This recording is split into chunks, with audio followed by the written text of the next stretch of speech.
Hello everyone, uh, this is a small tutorial about a cockpit review of the 737, and in this case for the iFly 737 Boeing business jet. But this tutorial actually gives information about all the 737 systems in general, and I will give you also some details about system operations and system components about the 737 real-world airliner. My name is Paolo, and as you can see, we are now parked at the gate in front of a maintenance hangar where this BBJ have done their its maintenance for the last week, and we are now ready to get on board the aircraft on the stairs to get you inside and to get comfortable with the flight deck. Actually, I will try to explain how the panel is composed, how the systems work in general, and where their components and operational switches are located into the cockpit. This tutorial will be pretty short. I hope to be short, and I hope to be actually very simple in explaining myself for this cockpit. As you can see, this is the 737 BBJ parked at Montevideo Airport in Uruguay. Actually, Sierra uniform, Mike uniform is the ICAO code for the airport, and is the November 737 Echo Romeo Boeing business jet. I love this livery, and now I think we can get inside to start with our overview about the cockpit. Welcome back. As you can see, now we are into the virtual cockpit of this 737. As you can also see, the aircraft is completely cold and dark actually, and as we will not need to power up its systems, as we are just going to explain some system overview. As you can see, we have a cold and dark cockpit, so I expect to start with the overhead, and so let's go to the overhead to explain some switches from here. Welcome back. As you can see, now we are on the overhead panel, actually the aft overhead panel, and I will start from the left to the right and from the up part to the down part of the cockpit. Actually, this panel is not often used during the flight. This is actually a pre-flight checklist panel, and all the systems you can see here are actually not normally used during the flight or not operated during the flight by those switches.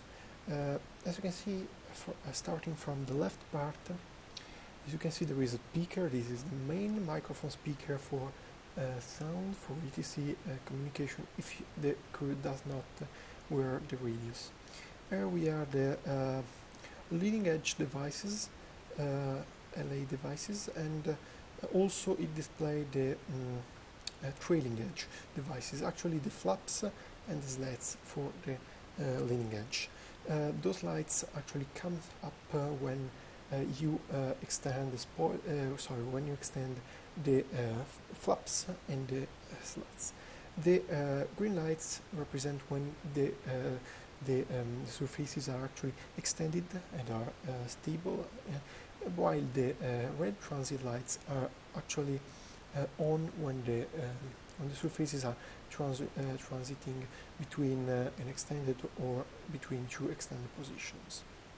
Then we have a PSEO light. This is actually a failure light for the PSEO system. That is actually the pneumatic system for flight controls, and these lights is on only when the failure is actually found into the PSIU system.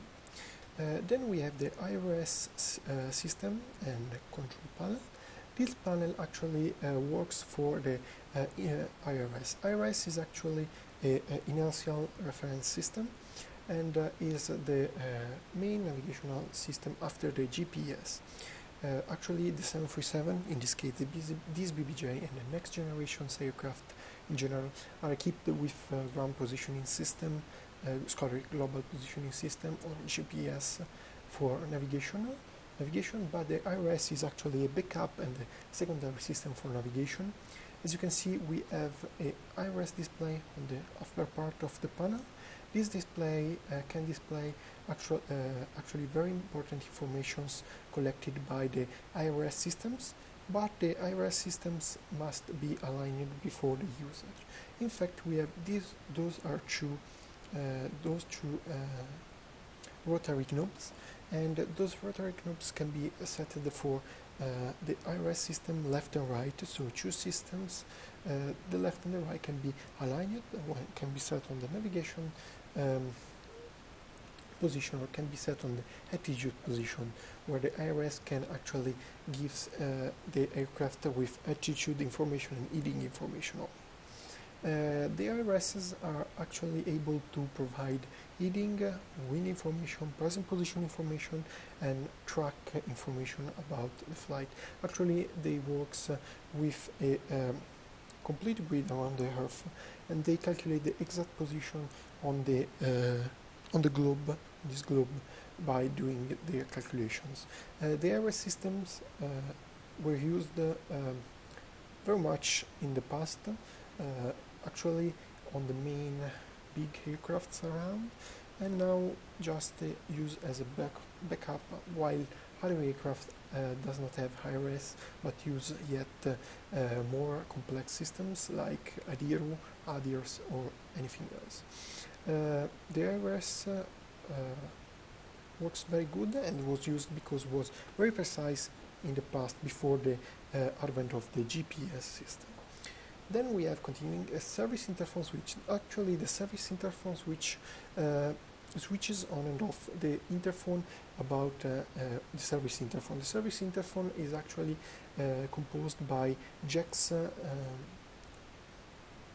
that are actually mounted on all the aircraft, outside the aircraft, and it is good to actually talk with ground personnel when the personnel is out, fuel consumption, ground personnel or other ground personnel outside the aircraft. Then we have those that are the dome lights, and this switch actually control the main lights of the cockpit. It can be set off, dim or bright. Dim is actually half lightning and bright is full lightning on. Then we have an audio control panel. This audio control panel is used to control the radios and audio channels selected for the flight. As you can see, the vectors switches are actually tuning switches that can be used in real life to tune up or tune down the volume of the radio, while the black switches here are used to select which channel is actually selected as the main channel for the audio control panel. This switch is really important because it's the push to talk switch, and is actually pushed when the pilot talks to ATC or to passengers, or any case inside the microphone. Then we arrive in a very important place, that is the engine control panel. This engine control panels gives you the various informations about the engines. The 737-2 engines that are actually CFM 56 engines with different ratings based on the type of, based on the model of 737 you are actually piloting. We have two reversal lights that are actually light up when the reversers are faulted or are faulty. And then we have an engine control, electrical engine controls panel. The electrical engine control switches actually can be set between an on position that controls the main channel of the AAC, or can be set on the alternate low for EEC and actually this is when the normal channel is faulty. Then we have two engine control lights that actually light up when engine control 1 or 2 are actually faulty. Then we have a passenger oxygen panel. Passenger oxygen panel and crew oxygen panel actually show the pressure for crew oxygen that is actually contained in bottles located left and right to the main panel. And then we have passenger oxygen guarded switch. This switch actually actuate between two positions, normal and on, actually actuate the oxygen system for passengers that consists in masks and for both flight attendants and passengers on board. In the on position, the masks are released. In the normal position, the masks are automatically released when the when the cabin altitude reaches actually 14,000 feet. Then there is a light that actually show when the masks are actually extended in the cabin and light up in amber. Then we have alternate landing gear lights, and those are very important to check if the landing gear is actually extended, because if one of the main lights is actually faulty and does not light up, this can be seen as a message that the landing gear is not extended. In this case, you check those lights, and if the indications are different between the main landing gear light and those auxiliary landing gear lights, the lights is faulty, not the landing gear system. Anyway, this is very important to check that they works before the flight. Then we have I will let the auxiliary fuel panel for later. Then we have a ELT panel that is actually an emergency localizator transmitter, and this is actually a radio transmitter that when the aircraft crashes, it sends out a message, a radio message. Actually is a beep on the radio channel, and it transmits on 3 radio channels, but the most important is actually the emergency international channel for radios for ATC, that is 121.50, but it also transmits on a 200 megahertz channel and 400 something megahertz channel. Actually, I do not remember it very good. Actually, it is armed, and when it is armed, it actually activates when the power is felt to be out from the health, or when a crash or a G-load is actually loaded on the aircraft. Then we have the flight recorder switch. The flight recorder switch actually controls the flight recorder for data recorder, and the flight recorder regards only the flight data recorder, not the crew cockpit voice recorder that is actually controlled by another switch in the cockpit. Then we have four test switches that actually test our warnings from the speakers and from the system, that are actually Mach speed warning test number 1 and 2, and stall warning test number 1 and number 2. As I said, I left out the auxiliary fuel panel because this panel is not usually found in any 737. The auxiliary fuel panel is actually located when the 737 have auxiliary fuel. This is possible in the 3 BBJ series, in the 737-700 extended range version, and in the 900 extended range version. Actually, here on the aft overhead panel, we have bleed air controls for fuel that actually makes possible to transfer the fuel between the auxiliary tank to the center tank, and the ground transfer fuel that makes possible to transfer the fuel on the ground from the auxiliary tank to the main tanks, to the center tanks. Actually, the auxiliary fuel is routed only on the center tank.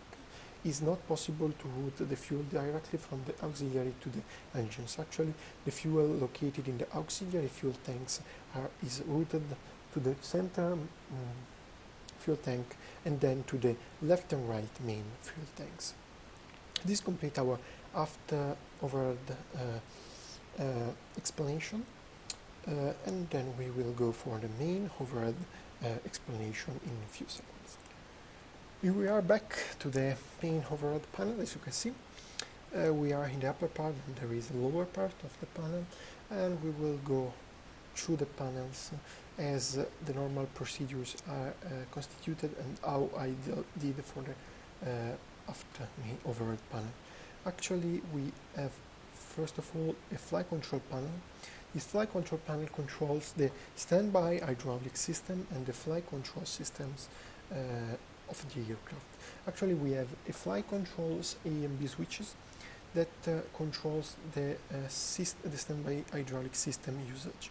If these two switches are set on, A on and B on for the right, the flight control actually are powered by main hydraulic system. So the A system for the left flight controls and the B system for the right flight controls. The two low pressure lights illuminate when the pressure sensed in both systems are low. And actually, if you set those two switches in the standby, rather, the standby hydraulic system is actually used by the flight controls and by the radar. And those lights on the right actually are for the standby hydraulic system. Then we have two spoiler switches A and B that actually controls the spoiler A and spoiler B on both the wings, and they control the spoiler extension retraction for aileron usage and for main spoiler usage. Then we have a yaw damper. The yaw damper is actually a switch that turns on, off, or on the yaw damper, and the yaw damper actually control the radar automatically when you actually turn the aircraft. In lighter aircraft, you have to do correct turns using radars, inputs from left and right, and this can be simple for light aircraft. In bigger aircraft, the yaw damper system is actually installed because higher speed, higher turn radius requires a precise use of radar, and the yaw damper can help pilots in using the radar automatically. Then we have for the last an alternate flaps switches for alternate extension of the flaps. Actually, the flaps are controlled by the B hydraulic system, so the right hydraulic system, and this means that if the B system actually have a low pressure, a hydraulic fluid leak, actually the alternate flaps can extend the flaps also with the pressure by the A system. There is in the hydraulic system of the 747 a pressure transfer unit, power transfer unit, sorry, a PTU that is automatic. Is not possible to check to control it manually, and actually it enters in function when, for example, one of the two systems have a hydraulic fluid leak, and the power should be divided in the two systems, giving the power, taking the power from only one of the system pumps. Going down, we have the navigational and displays panel. Those two panels can control the sources for main systems on board. For example, in the first row, we have the VHF navigation switch, the IRS switch. In this case, if you set the IRS both on left, both the navigation system of the aircraft actually will use the left IRS system, or in case you set both on right, actually they will use both the right system. For VHF navigation, this is actually about the VHF navigation radius receivers, transmitter receivers installed on the aircraft. There are two of them, and actually if you set both on one and both on two, they will use only one of them. The same thing goes for the FMC or flight management computer, and also for display. Actually the source of display for the display units, all on one or all on two, and the control panel of the glare shield. Actually those panels takes information by two independent systems. The left systems actually works for the captain and left systems, while the right systems works for first officer displays and sources. This means that in case you have a faulty equipment on some of the equipment, you can use those switches to switch one of the actual equipment to only one sources, and so use it anyway on both sides again. Going down on the panel, you can see the fuel panel. Actually, the fuel panel display have a fuel temperature gauge that show the fuel temperature for the 737. Actually, this temperature is calculated in the two main tanks, and actually the temperature shown here is the lowest of the two. And you should be very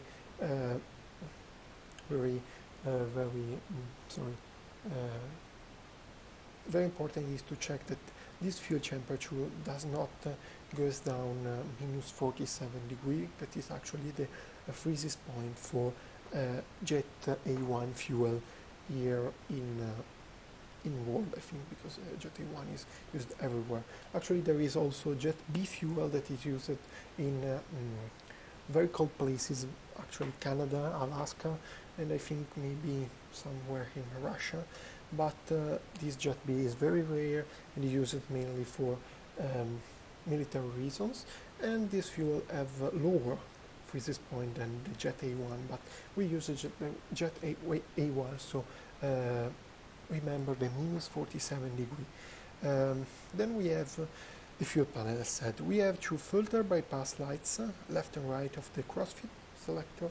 Those lights come up when a filter is clogged up, and so the system actually automatically bypass the filter. This means that the system works fully, but in case you have some, I don't know, some fuel that is not actually clean, the things that is not fuel can pass out of the filter and go inside the engines, giving problem. Then we have a crossfit valve that actually can actually feed both the systems, making possible to feed the two engines by one only of the two main tanks. Actually, the crossfeed connects the first main tank, left main tank, to the right main tank. The crossfeed selector has also a valve open light that is actually blue and illuminates when the valve is open. Then here open we have the engine valve closed and spark valve closed lights. Actually, those lights refers to the fuel main valves that actually are the main fuel lines. There is a left main fuel lines for the left engine and right main fuel line for the right engine. Those lights actually show that the two valves in the left and right systems are closed. Actually, when so the fuel can pass. Actually, those switches are connected to the cut-off fuel switches located into the throttle panel. Then we have actually the main fuel pumps switches. Actually, we have two pumps for every tank. We have two main pumps for the left main tanks, two main pumps for the right main tank, and two pumps for the center tanks. Actually, those four pumps works to give the fuel to the engines, while the two center tanks, four pumps works giving the fuel to the two main tanks. Getting back up, we have the auxiliary fuel transfer pumps. Those four switches actually works the first two for the forward compartment fuel, and the two here for after fuel compartment. Actually, the auxiliary fuel compartment consists in a maximum of 9 fuel cells located into the cargo compartments, in the the forward cargo compartments and the after cargo compartments. Those four switches have an auto position where in the auxiliary fuel system actually transfer automatically the fuel from the auxiliary fuel tanks to the main, to the center fuel tanks located in the center of the aircraft. Then going down, we have the electric panel. We have here a DC/AC volts and amperes display. This display can shows actually the information that you can select by these two main selector. The left selector controls the DC meter, and so the first two part of the display, and this one control the AC system display and these four displays. Actually, we have a maintenance which is used only by maintenance, and three switches that actually show when the battery is discharging, when the tier unit or electrical system have a fault, and are those two. Then we have the battery switch that actually connect the DC batteries that are actually two batteries, one main battery divided in two and one auxiliary battery. This switch actually connect the battery to the DC system. Actually, the battery is always connected to the aircraft, but putting on this switch actually open the boost tie switches and gives power to the DC systems. Also, there is a transformer rectifier unit that take the DC power transformers and tier units that actually takes the DC power and gives some of the AC power, taking it from the DC power. Actually, only on battery the aircraft can stay for about 30-40 minutes maximum with lower loads.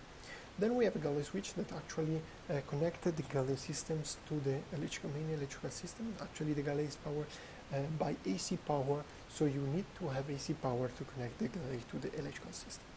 Here we have the standby power system. Standby power system actually is able to transform the DC power into some of the AC power using tier units and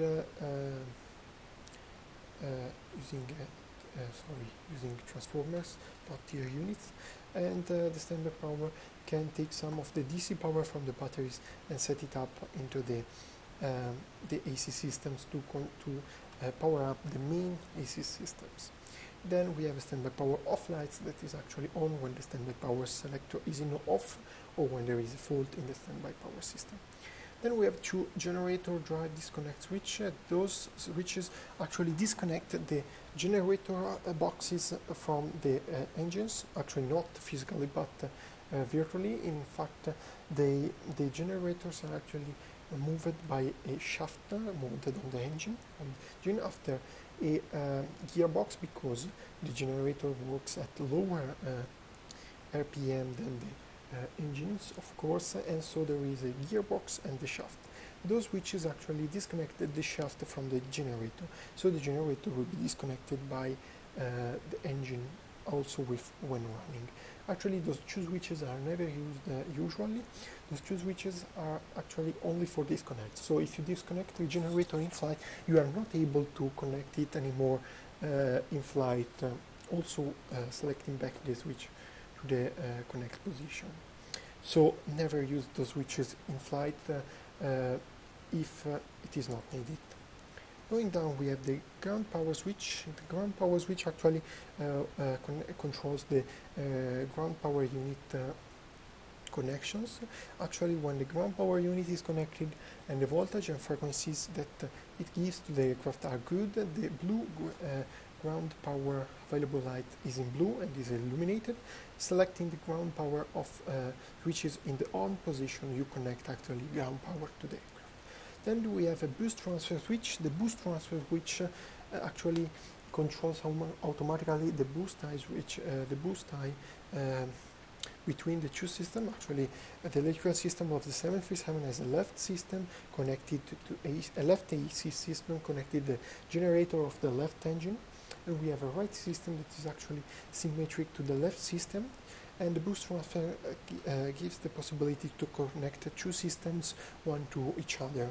In this case, if you have a generator fault in one of the two systems, or if you're using the APU, because actually APU is connected only on one of the two systems, you can actually transfer the power between the two systems.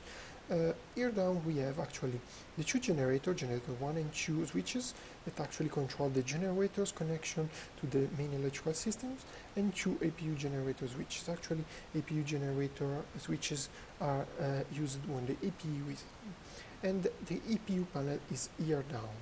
This is the APU panel. We have an exhaust gas temperature gauge for the APU, and an APU switch that have three positions: off, on, and start.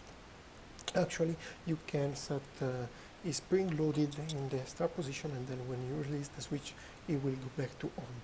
The engine startup and the engine shutdown in case of emergency are actually automatic. You can only set it on start or off position. The EGT gauge shows actually the exhaust gas temperatures, and those four lights here are actually the fault lights for APU, for the APU function. Then we have the two windshield wiper that are actually here in power position, but can be set in intermittent, low or high positions again. Going up back, we have the circuit breaker lights that actually select the illumination of the circuit breaker panel back here, and then we have the panel lights for bright and for floodlights. Then we have the equipment cooling. Equipment cooling actually consists in some fans that are located under the main cockpit floor, where the electrical equipment bay are located. Actually, the EE bay is under the cockpit floor, and those two switches control the actual fans from the equipment. Actually, using the equipment can be very hotty down here, so fan make the air to cycle through the to the bay to cool down those equipments. Actually, we have a supply and an exhaust. The supply fan actually have two sources, normal and alternate, like the exhaust one, and those two actually works for the supply that takes the air from the cockpit and route it onto the EE bay, and exhaust fan actually route the aircraft route the air out of the equipment cooling equipment bay, electrical equipment bay. Then we have an emergency exit, emergency light switch that can be armed or be set on and actually controls the emergency exit and the emergency lights on board the aircraft. We have the passenger sign, no smoking and seatbelt, that can be set in auto or on position. Actually, those three switches are inoperative because we are on board the Boeing business jet. The no smoking should be always set on, while the fasten seatbelt switch should be set auto or on and based on the configuration. Actually, when the fasten seatbelt selector is set on auto, the indication is on only when the flaps are extended or the landing gear is extended.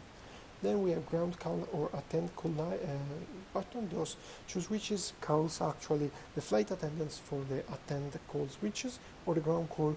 He actually activate an horn down on the landing gear that calls the ground personnel to the radio, to the interphone for to talk to the main cockpit. Going back down, we have the ice and weather protection system. First of all, we have the window width.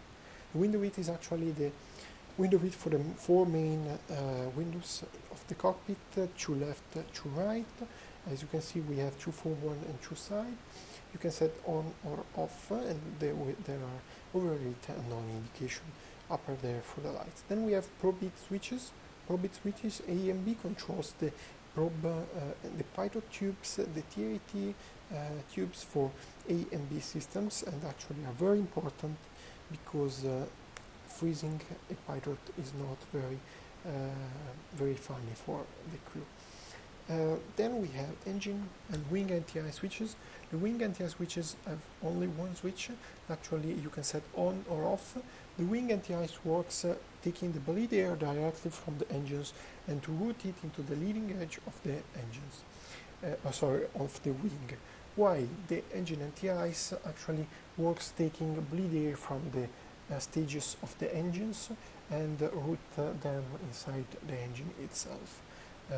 And in the coal, actually the coal actually taken directly from the engine.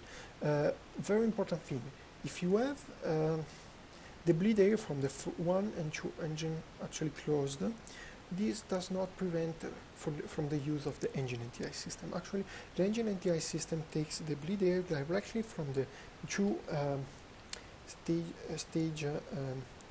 stage manifold from the engines, the 5th stage, the 9th stage for idle no stage bleed air, while the wing anti-ice air is actually routed after the bleed air main valve. So you have to set engine bleed 1 or engine bleed 2 on for wing anti-ice.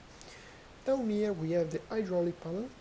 Actually, the hydraulic system is composed by 3 systems. The A system, that is the left system, the B system, that is the right system, and the standby system. The standby system is actually connected to the B system, but can be also used for the A system. Each system has a reservoir that is actually pressurized by bleed air, and this reservoir is pressurized and works with 2 different types of pumps. Actually, there is one hydraulic pumps or engine mounted for each system, so we have 2 engine pumps and 2 electrical pumps, one for each system.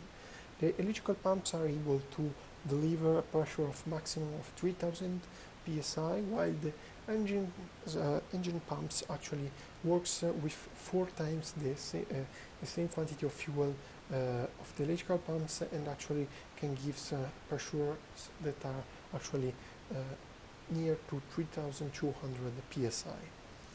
Those slides actually show the open or not armed doors on board, or actually the cargo compartments. This is the cockpit voice recorder panel. You can actually test it, you can actually erase the last communication said by the crew. And going here down we have the pressurization panel. The pressurization panel, actually we will talk about this, and we will talk later about the other one. We have here a gauge that shows us the differential pressure on the outer scale and the cabin altitude in the inner scale.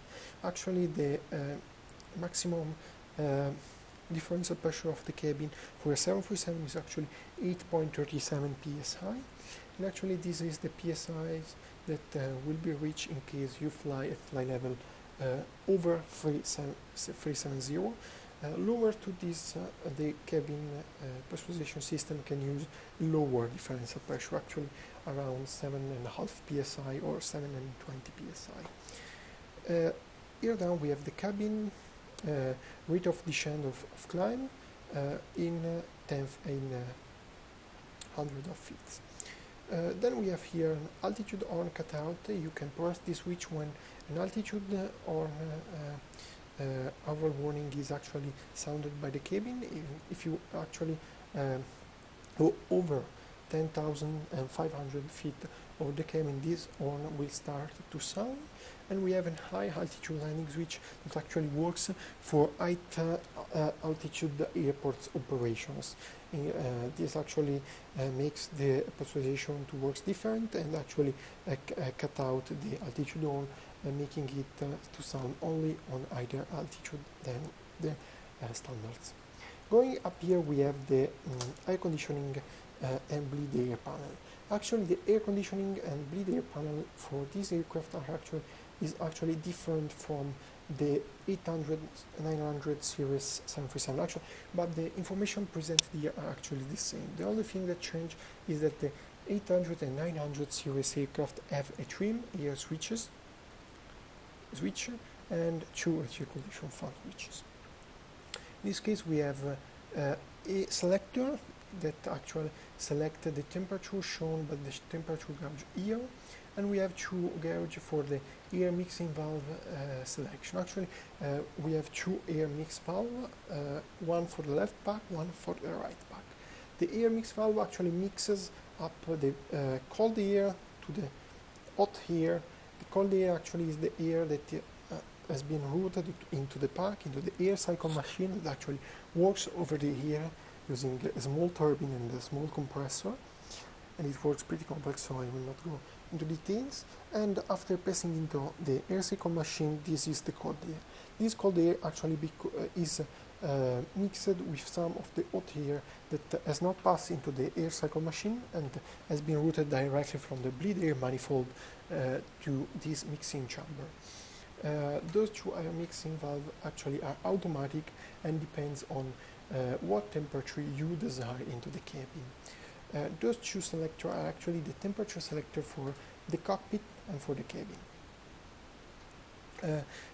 These controls actually have an auto position that actually goes from the cool to the hot, and the manual position that is actually in the lower part of the selector. The same for the cabin.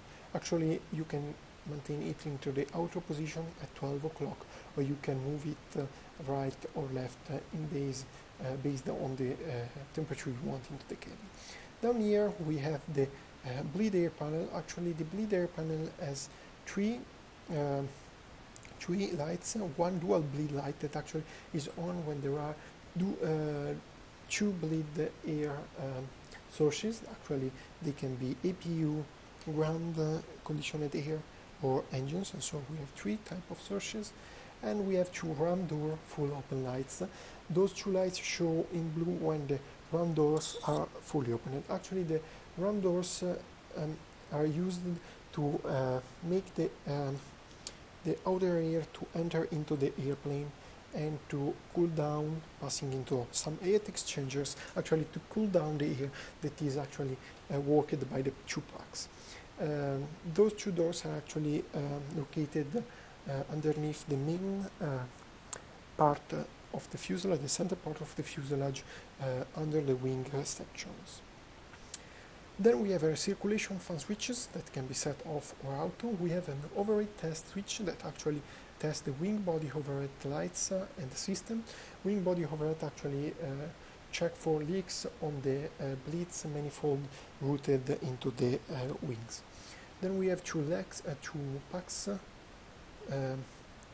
switches that actually works in auto or height. You can see in high, you can see them working in high when actually there is the need for high conditioned air, because out there is very low temperature or anything like that. Isolation valve actually can connect both the two systems. And there are three selection: close, auto, or open. Actually, it is set in the open position when the APU is used, because the APU is actually connected to the system number one, so the left system, and to set to give lead air to the right pack, you need to open the isolation valve. Then we have a three preset switch that actually works as a reset switch for fault and for fault system or fault indication. You can set this trip switch to reset the back trip off lights when you have done the checklist from the QRH. And then we have other three switches that are actually the two engine bleed, 1 and 2, and the APU bleed switch. Those three switches controls three valves that actually are located just after the two bleed air manifold for the engines and the APU manifold for the APU bleed air. Later, for the left, we have the duct pressure that is actually controlled in the main manifold before the packs, and those show the PSI in the duct. Actually, this goes between 20 and 40 PSI. It depends on what is used by the pack or by the anti-ice systems. Down here we have the last panel that is actually the pressurization panel. We have a flight altitude display with its knob. Actually, here you can see you can set the flight altitude, and you can set down here the landing altitude or the landing altitude for the field you are gonna fly to.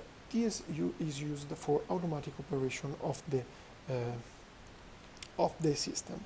Then the system have three possible selection. Automatic, that is actually used by the it uses the FMS informations, the information you set in this panel to prepare the pressurization of the aircraft. In alternate mode, when the automatic system failed, you have an alternate channel to use to check and to control the pressurization. And finally, a manual control. Manual control also bypass all the automatic controls, and in the manual control you can control automatically the outflow valve using this switch, close and open, checking the valve position here on the gauge. Then we have those low overhead panel. Actually, this is for engine start, APU, and lights. Actually, we have the EPU switch here that I've yet explained. We have the start panel here, the engine start panel, where we have the two engine start switches that actually have a different configuration based on the phase of flight you are into and the selection you need for. And then we have an ignition selector that actually select one of the two channels for ignition, or both channels for ignition on each engine, on each engine. Then we have the lighting panel, we have the landing lights. The landing lights are divided into two retractable landing lights that are actually located under the wings, under the main, the center section of the fuselage. And we have also two landing lights that are actually fixed and down on the inboard leading edge of the wings. Then we have runway turn-off lights that are actually located next to the landing fixed lights, taxi lights that are actually located on the nose main gear, log light that are actually located on the horizontal stabilizer and points out to the vertical stabilizer lights for the logo lights, and so illuminates the logo. And we have position lights. Position lights actually have a steady and a stop and steady position. The steady position actually illuminates only the steady lights, position lights, that are actually the green red lights on the wingtip of the fuselage, and the two white steady lights on the back part of the wingtips. Actually, selecting into strobe makes also the flashing white lights on the wingtip and flashing light on the APU exhaust pipe to flash. Anti-collision light actually are the two red lights located up and down the fuselage and actually are rotating beacon and not flashing. Wing lights actually are located on the aft part of the fuselage and actually point out to the leading edge of the wings, and are actually used to check the leading edge for damages and for ice accumulation in night. The same for the wheel well. Wheel well lights actually are three lights located into the wheel well, as the name say, and are used to check the landing gear base for the main gear, for the two main gears, and for the nose gear. This completes our overview. Now we will go to the main panel overview in a few moments. Welcome back. We are into the main panel. As you can see, we are in the captain seat, and we will start here for some explanation starting from the glass. Actually, we have an EFIS control panel. This EFIS control panel actually controls the information that are displayed into the PFD and ND display. Actually, there are six display units, six display units that are actually controlled by two display electronic units, or DEU units. DEU1 controls the two left screens and the upper screen, and DEU right controls the two right screen and the lower screen. Actually, this is the primary flight display, like one for the first officer, one for the captain, and this is navigation display. Actually, primary flight display show many of the indication like altitude, speed, and altitude, while the navigation display show the route, the horizontal situation, so the heading, the track, and the airports around you. The EFIS control panel can control almost everything you can display on those two displays. Actually, you can actually set the minimums, the approach minimums. You can set the flight path vector, that actually a vector displayed on the primary flight display, and it works like a speed vector and show where the aircraft is pointing, taking into account the track, the heading, and the actual wind. Then we have a meters that actually show the altitude, also meter. So, and we have a QNH setting selector. Actually, this selector can be set in inches or in hectopascal, based on where you are. Then we have two VOR-ADF switches. Those two switches actually show the pointer into the navigation display, and they select the searches for those two pointers. Actually, there are two pointers. Those two pointers can be set off, can be set on ADF or can be set on the view. Actually, the left pointer works with the left receivers, and the right pointer works for the right receivers. Then we have the mode selector and the range selector that actually works for the navigation display. The mode selector selects the mode that actually displayed into the navigation display, while the range modifies the range that is actually seen into the navigation display. Down here we have some selector switches that actually show more information into the navigation display. This goes for weather, for stations, for waypoints, for airports, for data that actually show speed and altitude constraints on the actual route, position switch that actually show position indicator for GPS and IRS around the aircraft, and then the terrain that show the terrain around the aircraft in this case. Then we have the autopilot panel. This is the autopilot main panel. We have two flight director master switches that have an on and off selector, and we have an auto throttle arm switch and main command EMB switches. Actually, the 737 have two flight control computers installed, FCC1 and FCC2. The left autopilot is connected to the left to the FCC1, while the right autopilot is connected to the FCC2. Other usage of the autopilot will be explained later in other tutorial, I think, because the working mode for the autopilot are pretty very much, and so I do not expect to see them in fast time very good. Down here we have the main panel and the lower DU selectors. Those selectors can actually select the actual presentation of the display of the DUs. Those switches are very important in case one of the display units fail. In case one of the display units fail, you can actually switch between view to check all the information on the system. Here we have a disengage lights. This is the light test switch to test all the lights if you set it into the test position. We have a yaw damper select indicator that shows the yaw damper position, the rudder position during the flight.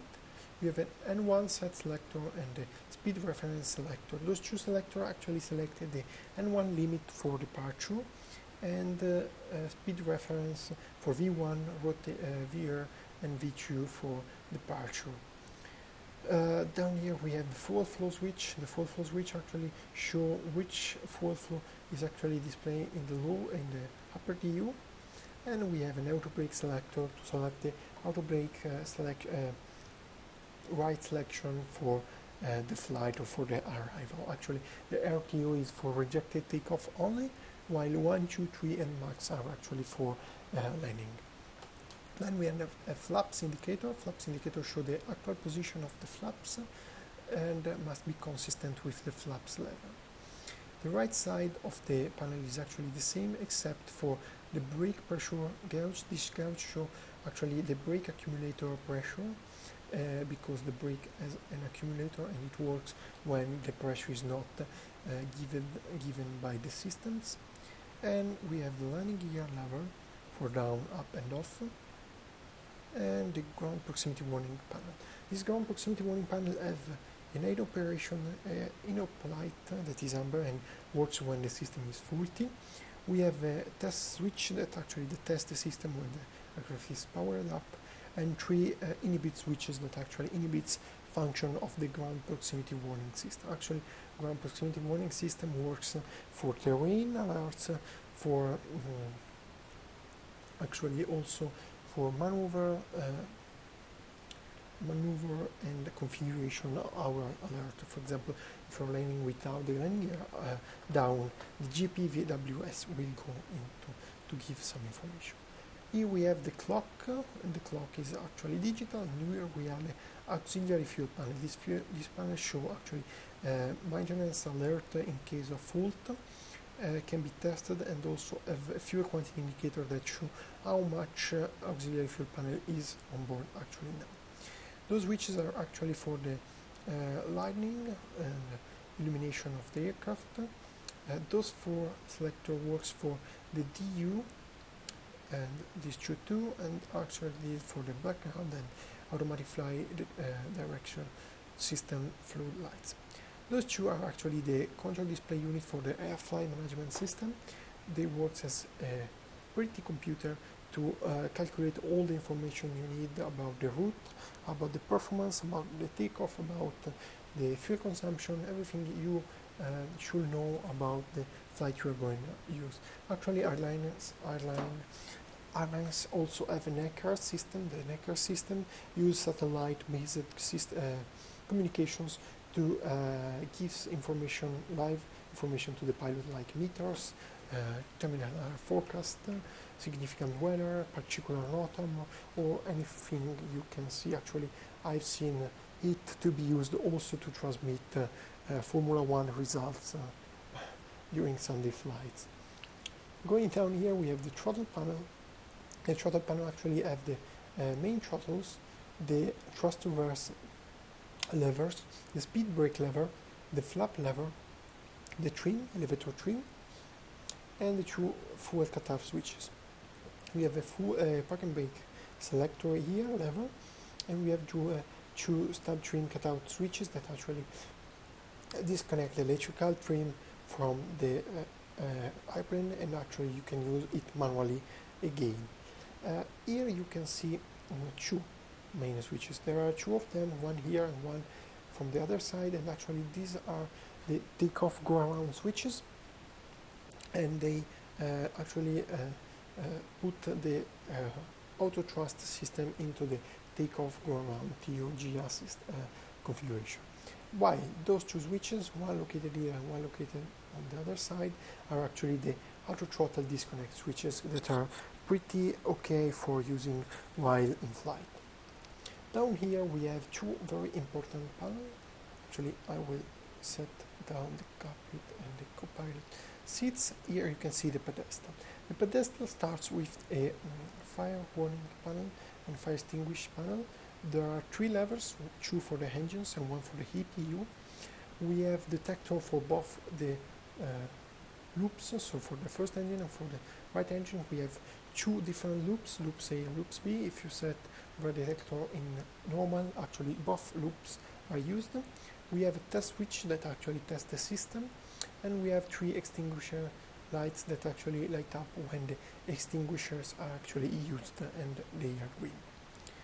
Here we have the cargo fire panel. Cargo fire panel, you can select again the loop from the aft and forward, and you have also for extinguisher green light. Actually, this is very important when you have auxiliary fuel, because auxiliary fuel is pretty inflammable on this aircraft. Then we have the radius. The radius, as you can see, we have two main audio control panels, one for the co-pilot and one for the pilot.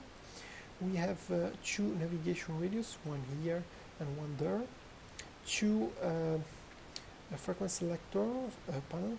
Actually, those selectors, like this one, are actually the same. They can select both navigation, both communication, and both ADF radius using this knob.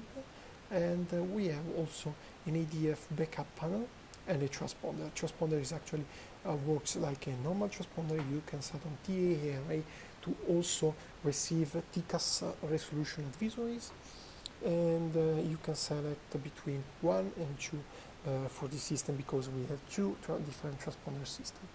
Down here we have the last commands. We have the aileron and radio trim that are actually used, low used in the cockpit, stabilizer trim,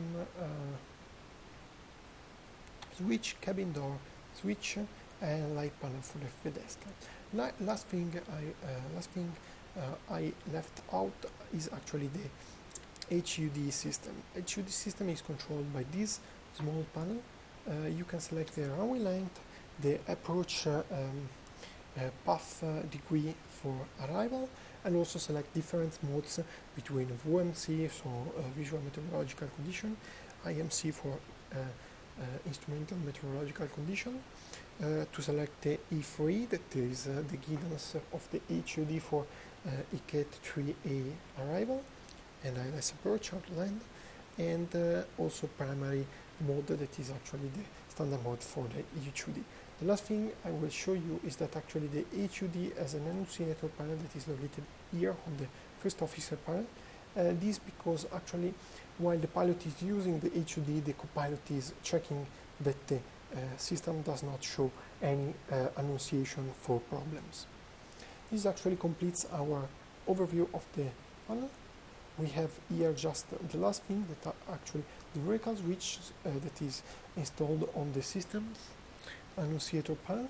We have a master curtain light and a fire warning light. The master curtain is actually amber and illuminates every time something configured wrong, and the fire warning switch is actually red and works when a fire is actually sensed anywhere into the airplane. Now we will go out to do a little walk around the aircraft to give you some information about where the things are located and how the 737 works by itself. Now we are back out of the aircraft. As you can see, we are now waiting to show you something.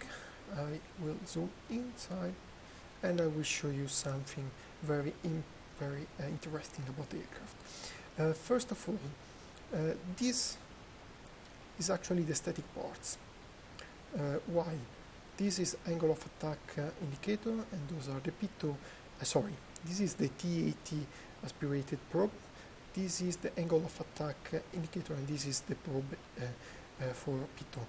Actually, as you know, the speed of an aircraft is calculated by the pitot system and the static part. Those parts are really sensitive, so they are located in very important places. The study of those places is really important for an aircraft, and it works very good. As you can see, we here have the engines, and we have also something for the light. As you can see, taxi lights are located here on the main, on the nose gear, while the turn off and landing gear fixed lights are here, located here and on the other side. Then we have aerodynamic appendix here and here on the engine. We have the two ram door. If you can see, this is the left ram door, while the right ram door is here. And actually the packs are underneath the fuselage here. And those doors route the outer air that is actually cold into the packs heat exchanger to cool down the air routed by the packs.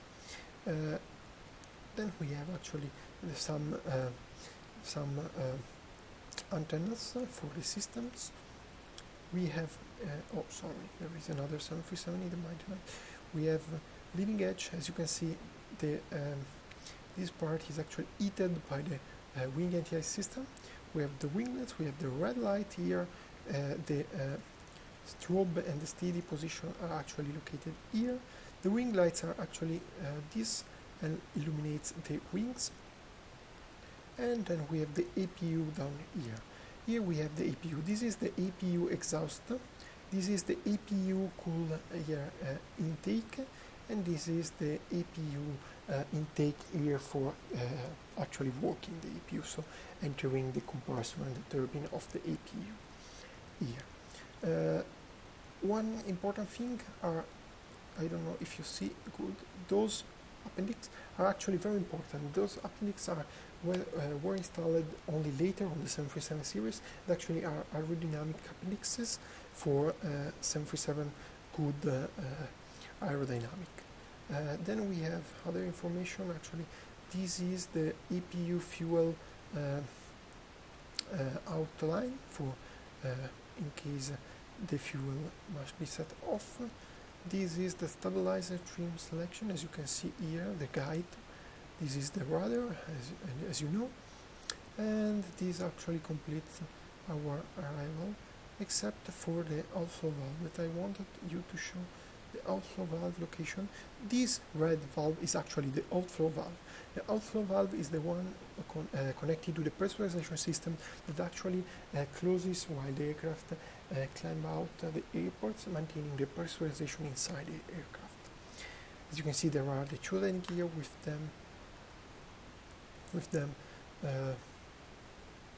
landing gear.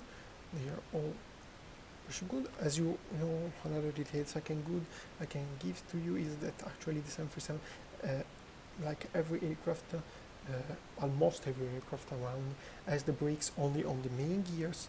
The nose gear has no brakes, and this is very important because in some aircraft the nose gear add the brakes. For example, the 727 is one of them. This completes our overview about the 737. As you can see, another information that is pretty simple is that you can see there is one pitot tubes on the left side, two pitot tube on the right side. Why? Because there is an auxiliary pitot tube in case one of two does not work good, and the selection is actually automatic when the system on board actually sense that there is a difference between the two pitot speed indication between the left and the right main pitot. I hope this actually overview of the cockpit on the 737 was pretty good, that you liked it. I will not go to say anything better. Actually, I expecting this to last more than expected. I hope this was actually good for you. As you can see now, I am opening the engines just to finish good the video. I hope this tutorial, this explanation of the system in great generalization can be of your pleasance. Actually, I hope to do other tutorials about the complete flight, about the auto-flight system, about the FMS system and the CDU usage during a flight, and of a complete checklist and preparation of the cockpit. I hope you enjoyed the video. Thank you very much for watching, and see you soon to the next video. Thank you very much.